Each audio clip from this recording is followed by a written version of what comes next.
So let me introduce our first speaker of the day. He's audio lead at Hi-Rez Studio. Maybe do you know Hi-Rez Studio? Oh, I heard some yes. So he's going to talk about his experience. It's the video game industry, his long experience. He's not so old as me, but he's also have experience. He's going to share his experience about his first years in the industry and how to stay in the industry and how to live from the industry. That's also the first time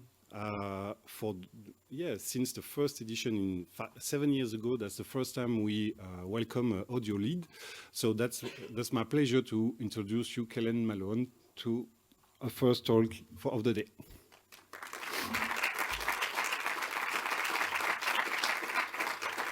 You can ask for an micro if you Yeah, he put one underneath. Okay. Thanks. Wow, you gave that introduction 3 times. You did a really good job on the third one. It was nice. Good morning. Thank you very much for making it at 10 o'clock in the morning. I know that can come early on a Saturday, so thank you very much. I also want to thank Julian and the entire Meet and Build team for putting this on. I know things like this are a pretty big effort to organize, so thank you very much. Great, so I'm just going to start with an introduction. My name is Kellen Malone. I'm the audio lead at Hi-Rez Studios. Work on a third-party action MOBA called Smite. Basically lead a pretty small team of internal sound designers and then about 20 outsourcers handling Smite audio.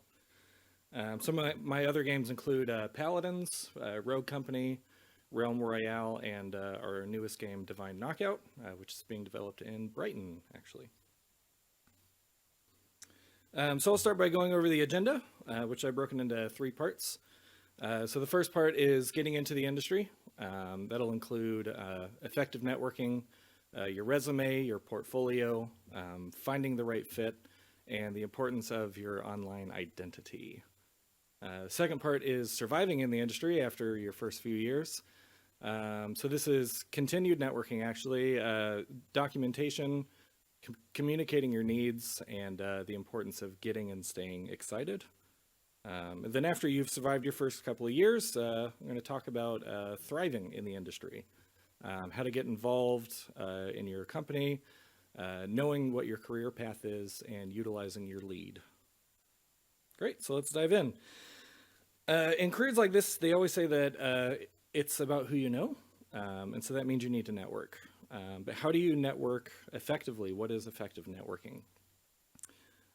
So effective networking is introducing yourself. It's shaking hands, getting to know people in the industry. It's about joining the conversation. There's lots of really interesting conversations happening at like events just like this.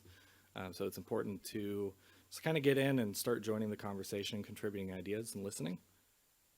Effective networking is coming from a place of learning.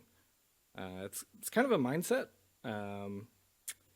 It's about being inquisitive. It's about asking questions and listening to other people. Effective networking is letting people know what you're doing. Maybe you're learning 3D modeling, maybe you're working on your portfolio, maybe it's done. Effective networking is letting people know that you're open to work. It's about participating in local and international game dev groups just like this. It's about volunteering. It's about just showing up and getting to know people. And I like to say, don't make network connections, make friends. That's the most important part of effective networking. So if there's effective networking, there is ineffective networking. So what does that look like? That is dominating conversations. It's easy to get overeager and want to overshare.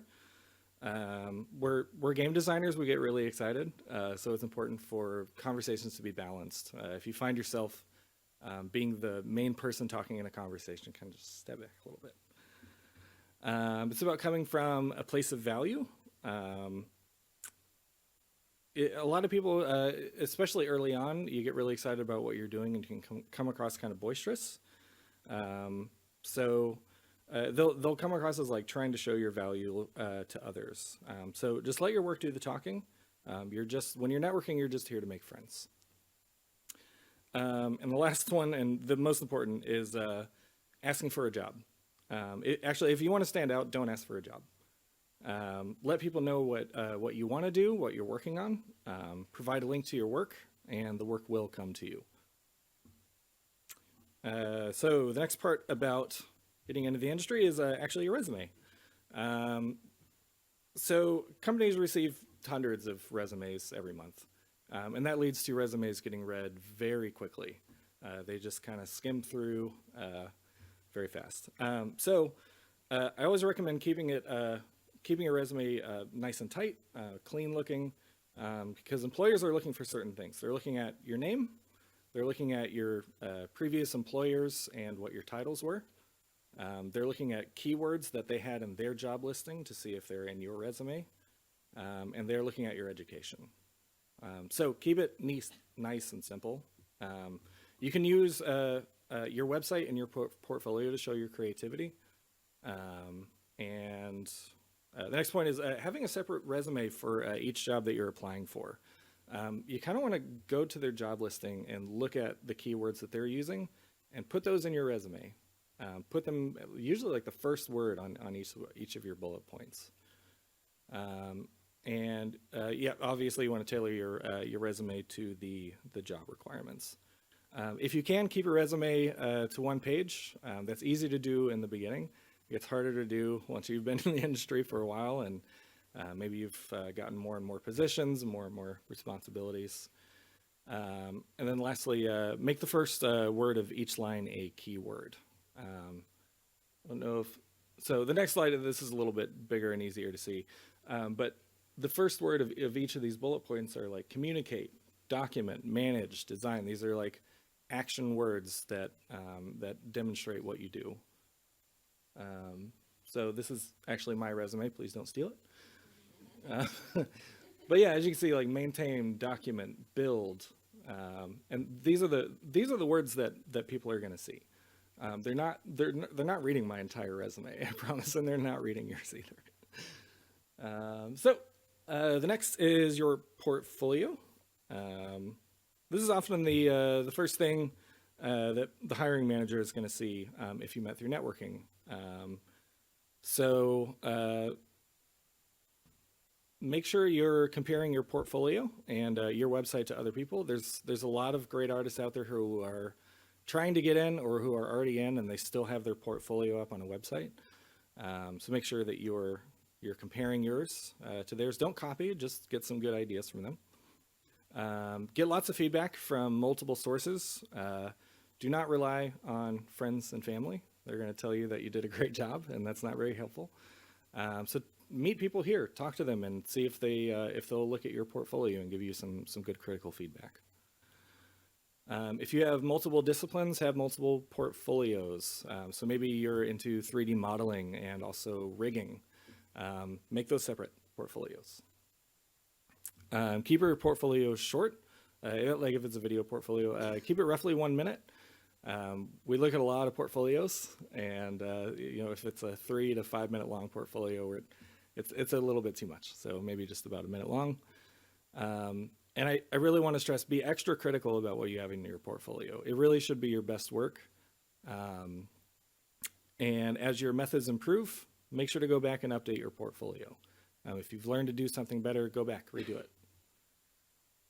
Next is finding the right fit. So with your portfolio being a large factor, the other is how you'll fit in with the rest of the team. This is arguably a little bit more important than what you're able to do, because hiring managers want to know that you're going to be able to work well with the rest of the team. So they're usually looking for somebody who is first and foremost humble. Employers want someone who is going to work well with their team, because game design is a team effort. So having someone who is arrogant can disrupt the team dynamic. They're also looking for someone who is eager to learn, someone who is passionate about their field, and is looking to grow in their role. And then someone who's able to take and implement feedback well. Feedback is critical to design. So they're looking for someone who's going to listen to feedback and implement it. and not get offended when they hear feedback. Someone who will appreciate feedback because it only serves to make your work better. You should also be evaluating whether or not the team is right for you.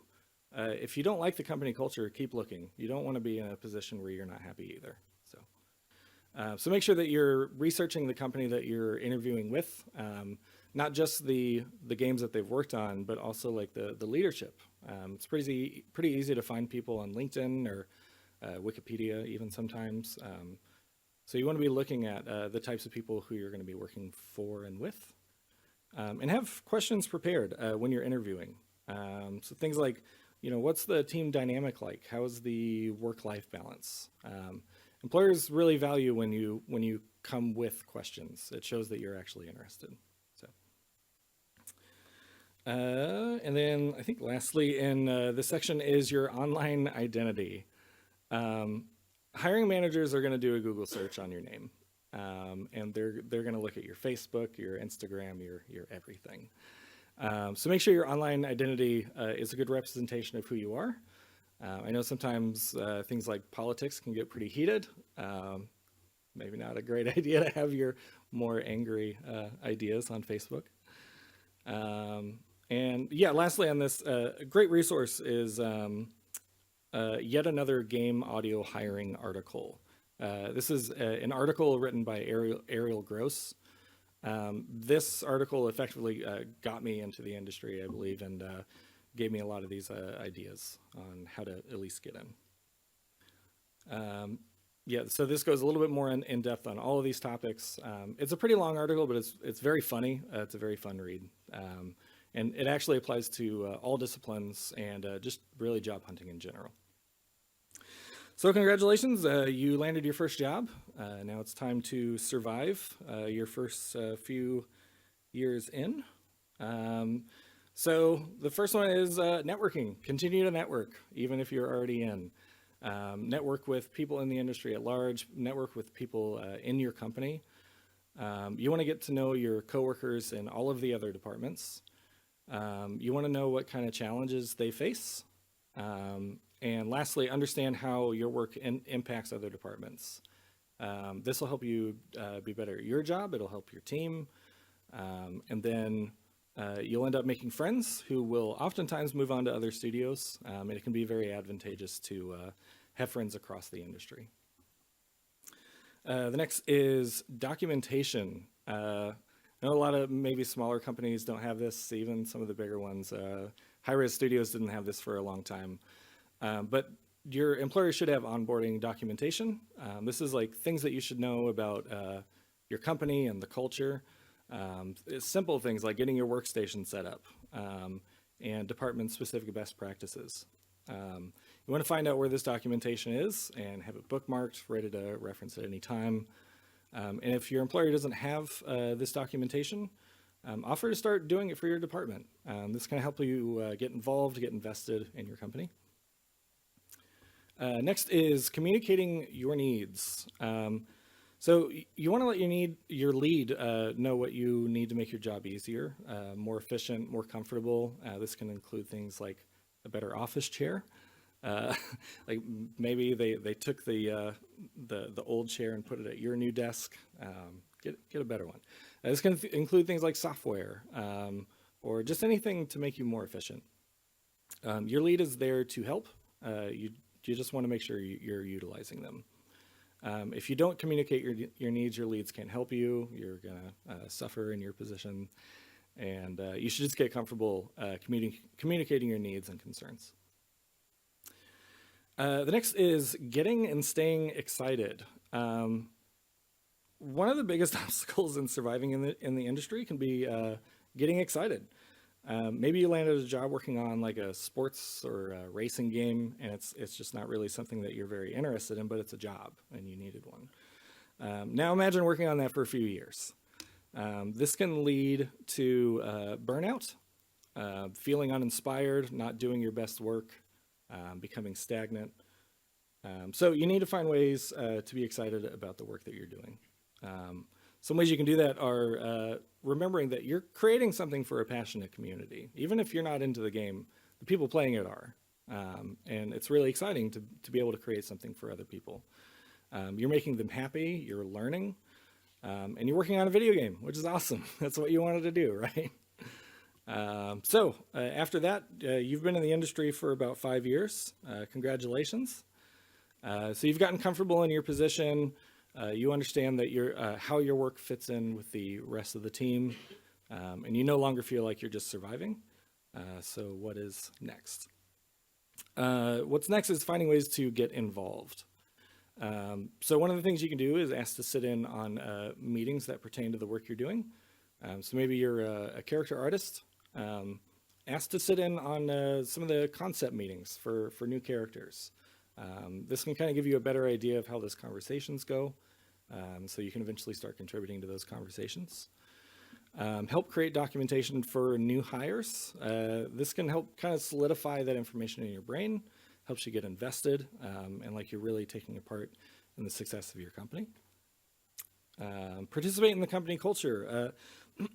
Oftentimes companies will plan like outings or game nights or dinners. This is a great time to network. Helps you feel like you're part of the team. And then lastly is seek out learning opportunities. A lot of companies will have like stipends, like, hey, $1,500 a year to take classes. Make sure you're utilizing this and advancing in your craft. Actually, lastly is forums.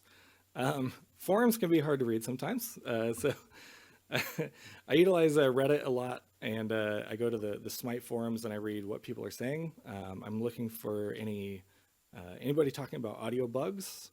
I'm looking for feedback. And you kind of you get used to hearing you get used to like blocking out the angry people who say things that aren't exactly helpful. But there's good information to be gained from going through those things. So participate in your community and see what they're saying. Next is knowing your career path. One of the best ways to avoid becoming stagnant is to know where you're going. Many disciplines end up branching off into one of two routes. So the first is the design route. So you'll start off as an associate designer, then you'll move to designer and senior designer. And then it branches off into advanced designer and then principal designer and so on and so forth. The other is management, which is the route that I took. So again, you start off associate designer, go to designer and senior, and then it branches off to lead designer, where you're leading a team. And then the design manager and then director, and et cetera. So you kind of want to work with your lead to set regular goals and milestones to make sure that you always have an idea of what you need to be doing to level up. And then regularly reevaluate the path you want to take. I currently have a sound designer who, when he started, he just absolutely loved sound design, knew that's what he wanted to do. And then last year, as he was promoted to a senior sound designer, decided he is actually more interested in the management route. He wants to take my job. So we're working with him on how to take my job so that I can go off and do other things. And then lastly, the importance of working with your lead. Your lead is there to help you make sure that you have what you need. They're there to help whenever you have anything in your way. Just let them know what you have, and they're there to help. And they're there to guide you in your career goals. So utilize them. Participate in or request weekly one-on-ones. Have topics ready to discuss before you meet. And ask for regular feedback. Feedback is just the lifeblood of this industry. So make sure you're getting it, not just for your work, but how you're doing in general. Thank you very much for your time. That went very quickly. So I guess now it's time for Q&A. If anybody has any questions. Thank you.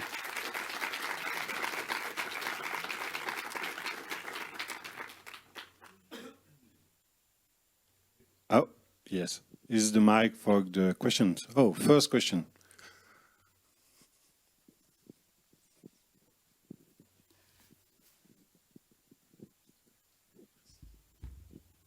Hi, I'm asking that question regarding the first part about more like looking for like a resume and stuff like that. You said that there was that there is a balance between the skills and the behavior. What would you consider, like is it 50-50, or do you consider that there is more important the behavior or the skills? Oh, that's a great question. I would say we maybe lean a little bit more towards behavior. I mean, there have been times where we had multiple candidates applying for a position, and someone was clearly a bit more skilled and advanced in their craft, but they were also maybe I mean, I'm not naming names, so I'll just say they were pretty arrogant. And then we had another candidate who was not quite as far along. But they were eager. They were really excited about what they were doing, and so we felt like this person would be a better fit for the team, and they'll get there. We can coach them. They'll learn. They'll get to where they need to be. So I would say, I mean, it's obviously important to know what you're doing, but oftentimes knowing that someone is going to be a better fit for the team is almost a bit more important. So.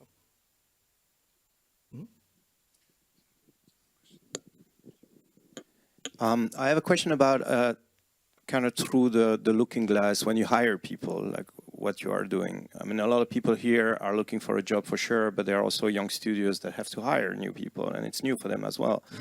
How much time did you dedicate to hiring people? Because most of the time, you're doing your game, you're busy with that, and this is kind of a job to also hire. It absolutely is a job to hire, yeah. So, I mean, it starts with, for us at Hi-Rez Studios, it starts with our human resources department. They're just looking at resumes.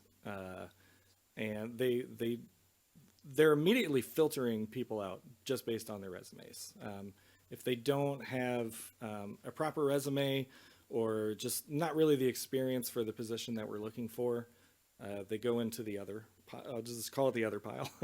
And then once they have their smaller stack of resumes, then they kind of hand all of that over to us and say, hey, these are the candidates that we want you to look at.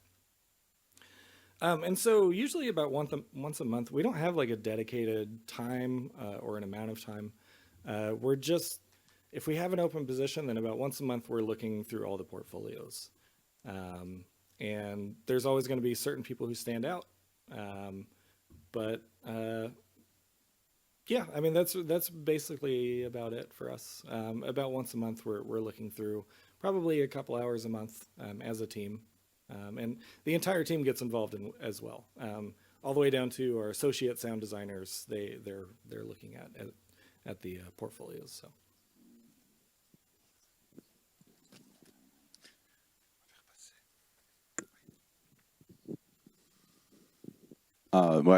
My question was kind of related to Domenico. Hi, I'm John Gilbert de Coster, CEO of Fantamata, and I'm a young studio. We're starting to get mails unsolicited because we're not currently looking to hire, but we're interested in looking at profiles. And the hard part is often to figure out how to answer to those people that when you can get back to them, because we don't even know. How can we manage, how would you manage that on a smaller scale, because we don't have an HR department. I am the HR department, you see. Wow. So how do you grow on this as well?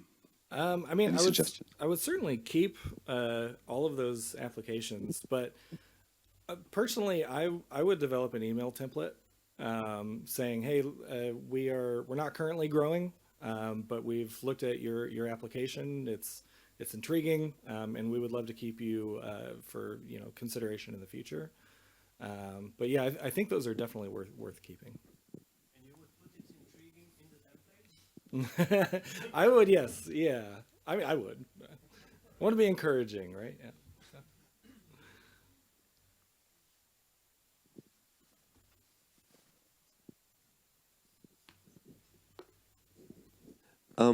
What's your policy for testing the candidates?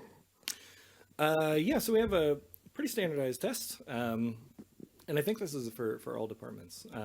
But yeah, our test is basically it's a minute-long gameplay of Smite, our game. And we ask them to, so I don't know how much anybody knows about Smite, but basically you pick a character and the character has 4 abilities. And we ask them to design the 4 abilities. Like I said, it's about a minute-long gameplay, and then the other part is one of our other games, Rogue Company. Rogue Company is a shooter, so very different genre, and we kind of just want to see where their strengths are, whether it's something more magical and fantasy like Smite, or more realistic and shootery like Rogue Company. And that one's also about a minute long. So it's really just those two. It's about 2 minutes of work, and we don't really give them a time limit. We say, if you can complete this in about 10 days, we know you have a job and things like that. So yeah, we usually give them about 10 days. If they need more time, it's fine. It's worth waiting for. We have other things to do anyway. So, Do you ever pay tests? we do not. No. If it was up to me, we would. And we might have fewer tests that go out, but yeah, I mean, we want people to spend about 10 hours on that test. And 10 hours is a fair amount of time. It would be nice if that was paid. So, yeah. Do you think it will change anything? People who test will pay? Yes. Apart from ethics? Yeah, I imagine a bit more effort would go into it, which would be good for us, right? We get a better idea of what somebody's capable of. Yeah. Yep.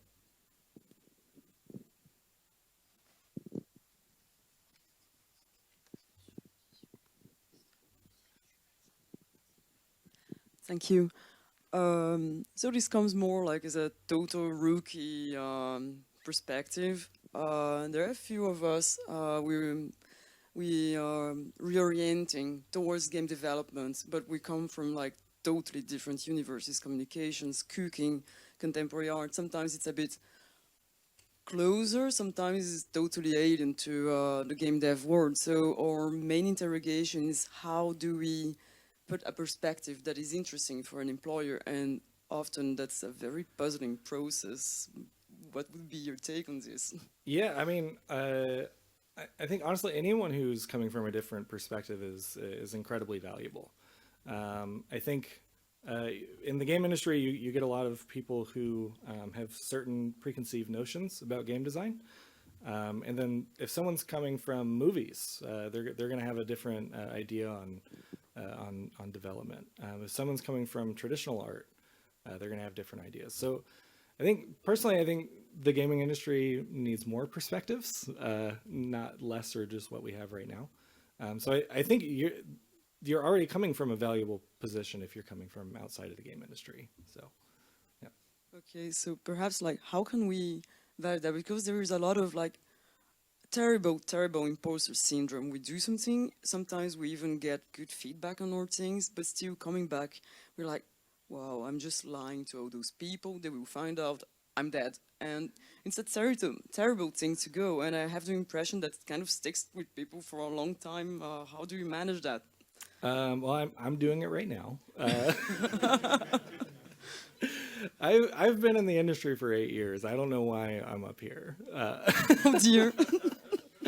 I think everyone's doing it.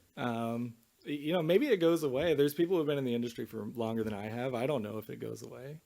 But you're just doing your best. Right. So one last question. So since you have that anxiety, like, how do you triage between actual sensible feedback about something you really should change, or is just like your anxiety talking to you and it doesn't make any sense?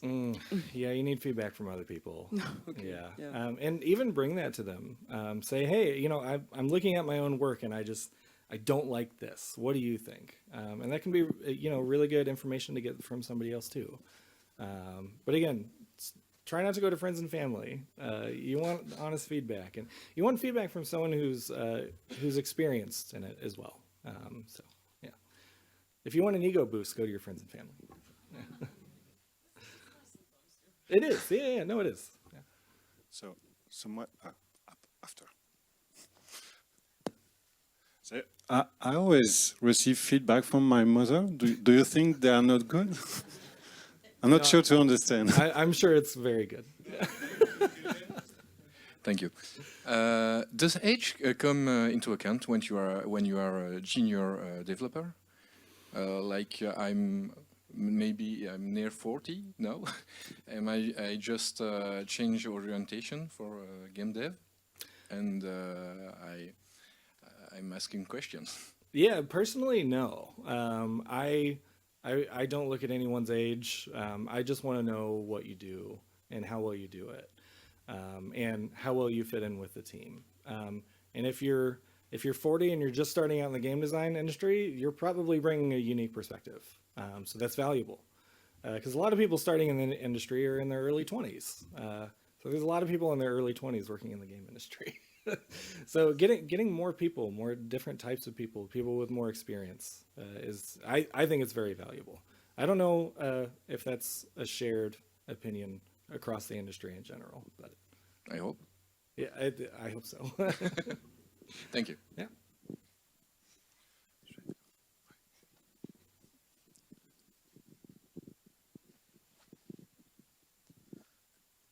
I'm a little surprised because you didn't talk about a cover letter. Do you think that is that not that important compared to resume or portfolio? And do you have any piece of advice or red flags to not to do in cover letter? Yeah, so I didn't talk about cover letters because I never see them. It's possible that they're sent in and the human resources department sees it, but I've never personally gotten a cover letter. I will say, based on what I've been told by people above me, is you don't want your cover letter to be a summarization of your resume. You don't want it to just kind of repeat what's already in your resume. Cover letter is a good place to talk about why you want to, or why you're in your field, why you want to work for this company. It's a place to maybe tell a little story about why or what brought you to where you are. Something a bit more personal, something to capture the hearts and minds of the person who's going to pick which pile your resume goes in. Yeah. Thank you. Mm-hmm.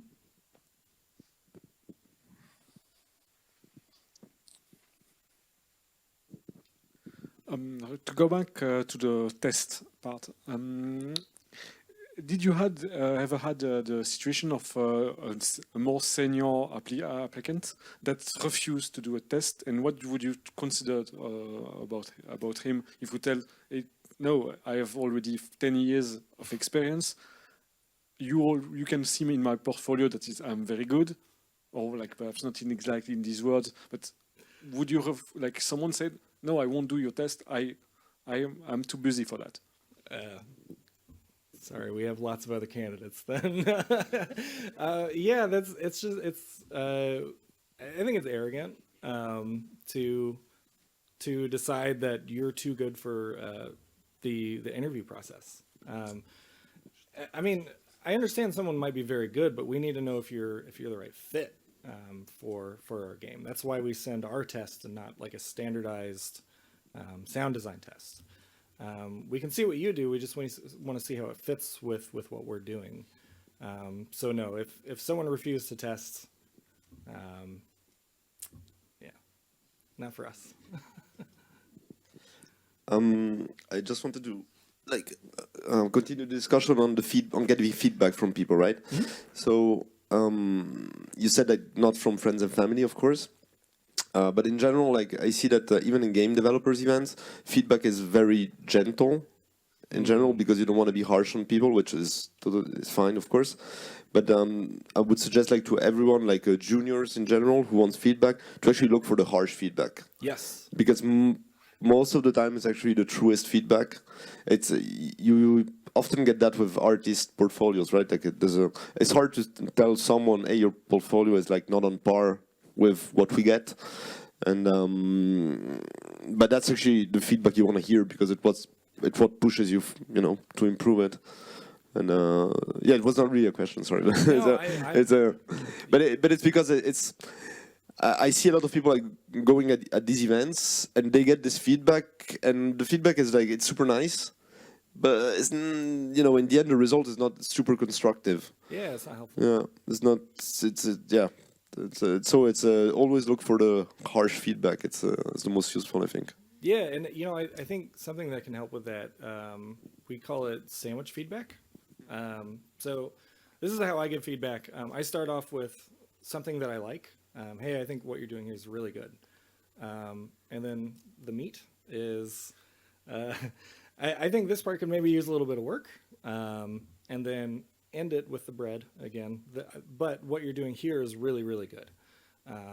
And so you're building them up and letting them know, hey, you are doing good work here, but there's still work to be done. And that feedback is, I mean, it's the only way you're going to get better. You can't take it personally, and you don't want to, like you said, you don't want to give harsh feedback. You don't want to hurt anyone's feelings. You're just there to try and help, right? So yeah. I do find it interesting also, like, to give examples, like, or where you need to be. Right. Okay. I see what you're doing, and it's nice, but it's not the quality that we look for. But this is where you should be. And if I find in general it's a bit less abstract and more practical, and say, okay, apply again when you can deliver something that is similar to that with your own take, of course. Yeah. But it's more practical, right? I think. Yeah, certainly. Hi, I'd like to jump in with the sandwich. It's a very well-known technique by now, I think, and you want to be careful with it. Just make sure that everything you say is genuine. Don't try to invent something that to comfort them at the top and the bottom of the sandwich, because then people might not take anything that you say seriously or whatever. And also to piggyback on what was said earlier, when you ask feedback, it might actually be a good idea to specifically ask what would you improve rather than ask what would you think. Then you really get the answer you're looking for even from someone who might not naturally go towards negative feedback. Yeah, certainly. It's just jumping in there. Yeah, that's great. Again, not a question. Guess we're out of questions. No, it's a discussion. It's good.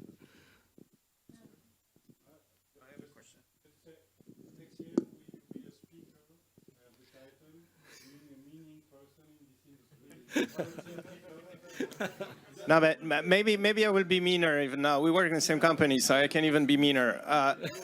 The thing I want to say is that not everybody has to work in the video game industry. And sometimes you see someone is just not good, or it's just not fitting this specific industry. It's not that they are not going to progress somewhere else, for example. So it happens sometimes that you reorient those people to something else, like advertisement or VR experiences or whatever. And sometimes it's also a good advice. But it's basically telling them what they are doing is not good for the video game industry. So they have to reshape their whole career plan or something like that. So but that is it happened to me. So okay. Someone told me, I'm sorry, what you're doing is just not for us. And I was really persisting in that direction, and now I'm doing games. Well, welcome. Congrats. Who's the baddest person here in this room? So, who first? Already, just one question. Okay, just first, Pablo, who haven't yet asked something? I had several questions, but I'll... Don't ask me a hard one. Yeah, I know. On the recruiting process, what we felt in our experience is that testing skills is easy. Testing behavior is really hard. And you're giving this 1-minute video, which you can see if their sound design is good or not. But how do you test the behavior? How do you test if they're going to be a nice person working in a team, that they're going to take feedback or not? Yeah, so our interview process is, I feel like it's somewhat grueling. It's like 6 hours. And it's split up between some different groups in our audio team. So I lead a small team of 2 people, but there's a lot more in the audio team at Hi-Rez as a whole. And so a person starts at like noon, and they talk to two of our sound designers for about 2 hours, or for about an hour. And those sound designers come in with homework, which is to determine if that person is humble. And so they have some questions prepared to ask them to kind of gauge maybe how humble that person is. So it'll be something like, what's something that you've worked on that you're really proud of? And oftentimes we're looking for them to give credit to the wider team as a whole, because everything is a team effort in this industry. So we're looking to see, like, how do they respond to that? Are they bragging about it? Are they giving credit where it's due? Things like that. And so, like I said, the interview process is about 6 hours. So they're talking to 6 different groups of people. And each group is trying to determine something about them. Are they humble? Are they eager? Do they have a pragmatic and scientific approach to things? And so you're really tailoring your questions to see kind of what these personality traits are. So, can I get the second question? Yeah, awesome. It's more on the second part, which is surviving and thriving. As I know, you started, as most of us, as an outsourcer. In audio, it's pretty frequent. What can you apply? Because this seemed very oriented when you have your lead up top and you're part of a team, but when you're outside of it and suddenly you're like at the end of the chain in audio, and you know what I mean for that. What can you apply, and what are things that you have to do differently when you're an outsourcer? You really still need that same kind of structure when you're an outsourcer, I think. So, yeah, like Pablo said, when I started, I was an outsourcer on Smite for about 5.5 years, actually. I worked for a company called, first it was Rickwood Music and then turned into Team Audio. I still had a lead. Now, the lead was the owner of the company, but he was a resource that I could go to when I needed feedback or when I was having trouble with something.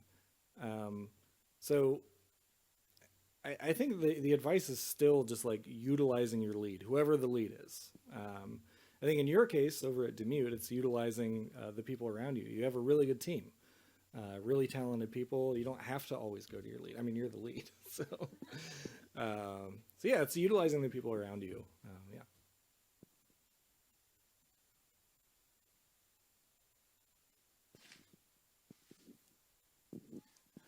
So I wanted to go on the conversation and expand on 2 questions.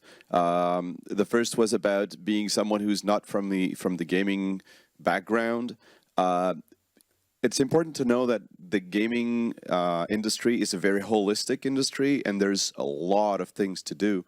And I think pretty much any level and any area of expertise can contribute to a gaming studio. Now, depending on the size of the studio, I think it's better for a bigger studio to look for people with a more outside profile. But in any case, for even a small studio, it could be very interesting, and it could be the person that we're exactly missing, be it community manager, business development, connections with printers, because you need to print things or whatever. Any skill is useful in this industry. That's the important thing. And then regarding the cover letters, one advice that I would give is there's obviously the why, and in the why, what I look for is, why does that person come to me? Have they done some research on what we do? If I don't see that, then the cover letter is useless. And then the second thing, and that's what I think is very important, is the who. Like, who are you? Because it's the first part of an interview, essentially. Do I connect with this person? Do I feel that they share the same values as we do? Do I want to work with that person? And I think those 2 things are very important. And to describe who you are is not often easy. So what I did for myself at some point was to ask my best friend to describe who I was. Then I rephrased it in my way, but I knew I wasn't cheating, I wasn't lying, I wasn't an imposter on what I said, because it's not me who said it. I just rephrased it. So that's just on that topic. Yeah, those are great points. Thank you. And what is the question? No, but do you want to? Oh yeah, maybe do you want to ask a question, Kellen? Oh no, I don't have anything. So thank you. Yeah. Hi. Do you have any tools or policy to fight against sexist or racist bias during the recruitment phase? Yeah. And how do you fare in a Hi-Rez studio in the equality and diversity kind of things? Yeah, so I'm proud to work at Hi-Rez, which is a company that has a lot of women in, not just in the company, but like in positions of leadership, which is excellent. They made a concerted effort to combat that years ago, starting pretty early. And some of the things that we've done is we omit names from like resumes and demo reels. So like when we get them, that information is not there. We really try to just go in blind and just assess what the person's skills are. And I think we can attribute that to the amount of diversity that we have at Hi-Rez Studios. There's a lot of really interesting discussions going on how to combat that. It's a regular ongoing discussion at Hi-Rez Studios. I mean, we use, you're all probably familiar with Slack.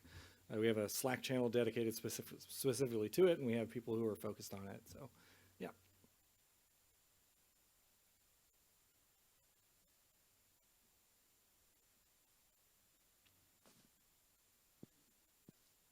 Yeah.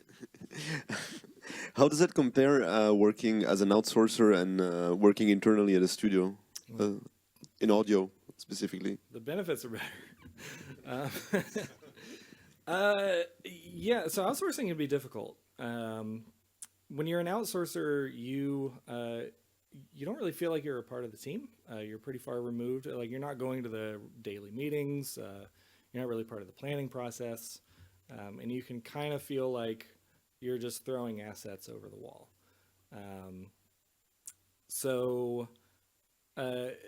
Our position was interesting because Hi-Rez Studios didn't have an audio department when I was an outsourcer. The audio department was us.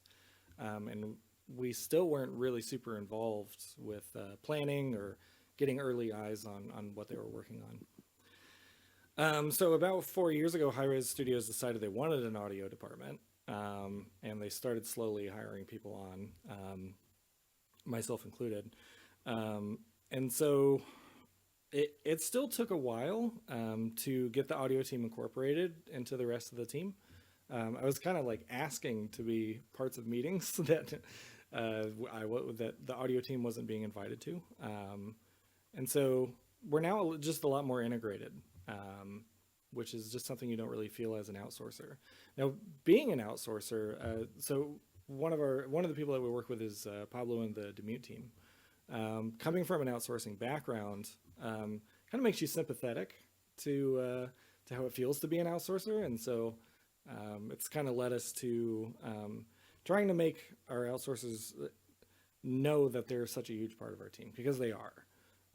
We wouldn't be able to do it without them. So it's really about like giving them as much information as you can, trying to give them as big of a picture as you can give them. So. But do you feel that you have like a stronger leverage, like when it comes to creative direction, for example, now that you're work internally? Certainly. Yeah. Yeah. They kind of just, they let us do whatever we want. Like audio is at the end of the pipeline. We're like the last thing to be done right before QA. Yeah, but on some projects, like audio is a defining feature of the project itself, right? For example, if you want to if you start a pre-production and say my game will have all the music needs to be done by a band, for example, right? It's a kind of decision that you want to make early on. Yes. Which is really hard to make if you don't have an audio department internally, right? Yeah, certainly. Unless you have like leadership that cares about audio, which is unfortunately not always the case. Yeah.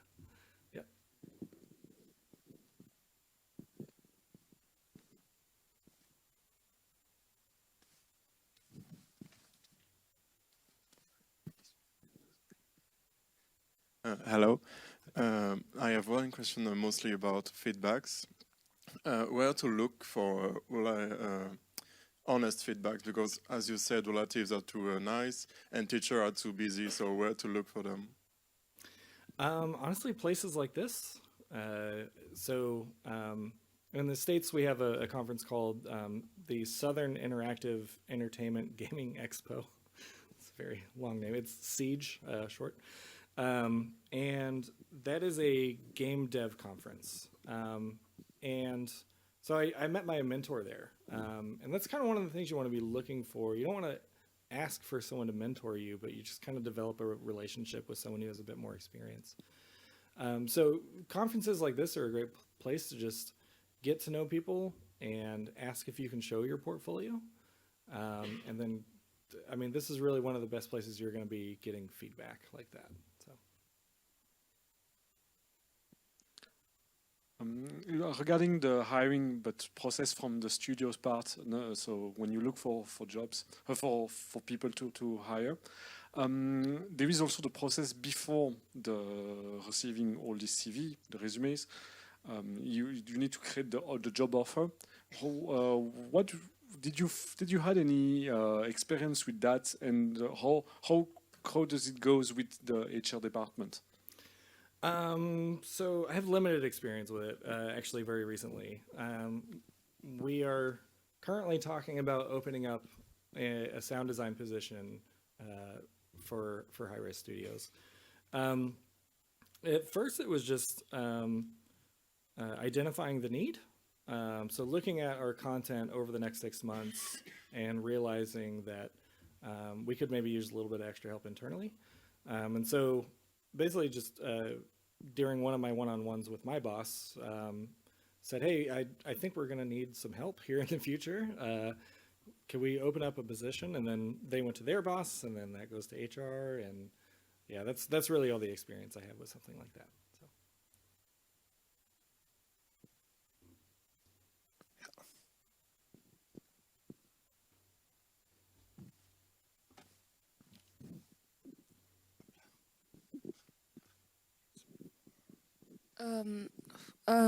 For me, I have 3 questions. Is it okay to ask them all? Yeah. First, it is if we have multiple portfolio and we go to the interview, can we show some other work that we did but didn't put into the resume or something like that? Personally, I would keep it tailored to the position. So if you're, just an example, if you're a 3D modeler and you have your 3D modeling portfolio, and then you have maybe an animation portfolio, and you're applying for a 3D modeling position, I would keep it to the 3D modeling. It's really just in the best interest of time, just to make sure that you're staying focused on what you're applying for. That's me personally, but yeah. Okay. And is there time outside of your work to do personal projects, or you're able to pitch them to your company or something that help you do things that you really want to do? Yes. Now this is going to vary company by company, but Hi-Rez Studios is pretty open to hearing anyone's pitches, as long as you work at Hi-Rez. So yes, I do have time to work on projects of my own outside of work. I personally make music by myself in my room and do recording and things like that. I could take on some outsourcing work, but at the end of the day, I kind of want to turn all that off and do what I feel like. So yeah. Mm-hmm. Okay, and my last question is, how do you ask someone to look at your portfolio without being too pushy? Yeah, so it's all just part of networking. If you're talking to someone here and letting them, you're talking about what you're learning or what you're working on, and then they're telling you what they're learning and working on. I think it can kind of just develop naturally. Like, well, hey, I have a portfolio. Would you mind taking a look at it and giving me your feedback? Because I mean that's kind of all what we're here to do anyway, right? Is network and help each other out and learn. So, yeah. Okay, thank you. Yeah, thank you. as I heard, Domenico and Andrea are available today for feedback. Yeah. Yeah. So we do have time for one last question.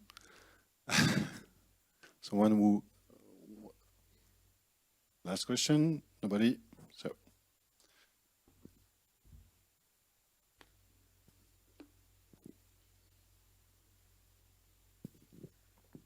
Just to know where can we reach you or follow you on social media and stuff like that, to if we have questions or stuff, or perhaps some people in the room want to show you their portfolio, so perhaps you could tell us where to find you. Yeah, the best place is LinkedIn.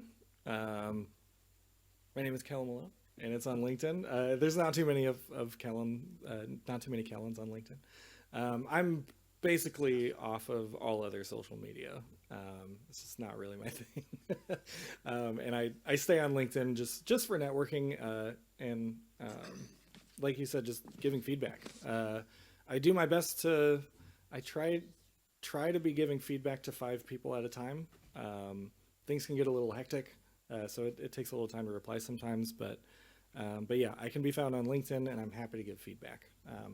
I will be most helpful if it's audio feedback. If you want feedback on your animation, I can point you in the right direction. But yeah. That's the last question. Short question. It's not a question. Yeah, all right. I just wanted to personally thank the person that who made the spin feather hate sound on Tribe Hasn't, because it's still rent free in my head for quite a few years now. So I wanted to thank him. Okay, I can't wait to go back to Hi-Rez Studios and tell them you said that. So thank you. Thank you. Yeah. Thank you very much. Thank you.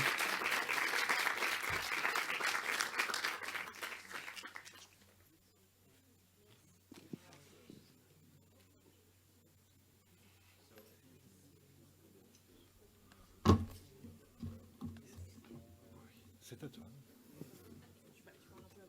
Oui, je dis 2-3 mots, j'essaie une blague. On va voir. Oui, je les laisse partir.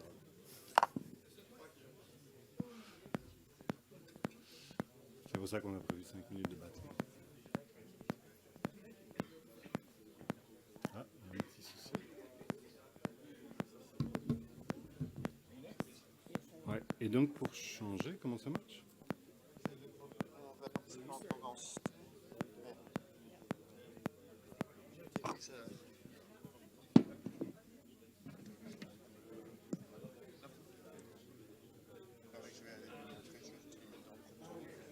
Je charge son PowerPoint d'abord.